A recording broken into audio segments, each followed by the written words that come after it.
Setelah percakapan dengan ibunya yang membuat emosi campur aduk, Dot semakin yakin satu hal, pernikahan ibunya dengan Pak Budi harus dihentikan. Tapi Dot sadar, tak bisa main frontal. Ia harus cerdas, licik, dan teatrikal, seperti strategi politikus ulung di dalam sinetron-sinetron. Hari berikutnya di sekolah, Dot mengumpulkan geng 4G, Kona, Yot, dan akhirnya Robi yang baru saja pulang dari misinya di gunung. Mereka berkumpul di belakang kantin, di dekat lapangan voli yang sudah lama terbengkalai dan dijadikan markas rahasia. Dot menjelaskan rencananya. Kita akan bikin skenario seolah-olah sekolah ini rusak total, gara-gara kebijakan Pak Budi. Kita akan pura-pura jadi guru paling gagal sepanjang sejarah. Tapi bukan karena kita bodoh, karena kita pengen orang-orang sadar kalau sistem yang sekarang konyol. Konalalalan, seperti biasa, salah tangkap. Oke, berarti aku harus ngajarin bahasa Inggris pakai bahasa Jawa ya? Bukan! Teriak Dot. Langkah pertama dimulai. Konada mengajar kelas 7 dengan materi grammar, tapi ia membuat soal absurd seperti translate. Aku lapar karena aku belum makan sejak zaman Majapahit. Use past perfect to explain why aliens avoid Indonesia. Satu kelas tertawa. Sebagian bingung, tapi semuanya gagal menjawab. Sementara itu, Yot, yang diminta menjadi guru olahraga, malah menyuruh murid-murid bermain benteng Takeshi di halaman sekolah. Satu anak mimisan, dua anak nangis karena dicoret mukanya pakai spidol permanen.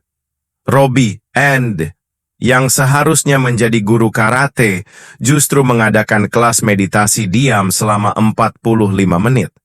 Tidak ada yang boleh bicara, bahkan untuk minta izin ke toilet.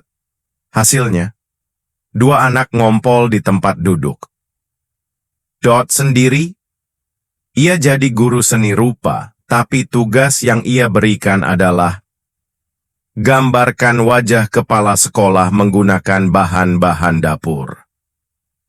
Satu anak pakai saus, satu pakai mie instan, satu lagi pakai pecahan keramik. Hasilnya menghebohkan, wajah Pak Budi jadi meme viral. Efeknya? Keluhan mulai berdatangan. Orang tua murid mulai protes. Beberapa guru lama yang dipecat bahkan datang kembali ke sekolah, menawarkan diri untuk menolong karena merasa prihatin. Sementara itu, Bu Lilis, Ibu Dot, mulai ragu. Ia mendengar gosip bahwa para guru baru ternyata membuat kekacauan. Tapi di sisi lain, ia juga bingung karena sebenarnya niatnya menikah dengan Pak Budi tulus.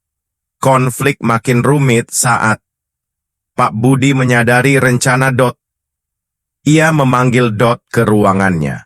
Dengan nada tegas namun tetap tersenyum licik, Pak Budi berkata, "Kamu pikir bisa mengacaukan sekolah ini tanpa aku tahu? Kamu lupa, aku kepala sekolah dan calon ayahmu, 2 langkah di depan kamu, Dot." Namun, Dot menatap Pak Budi tenang.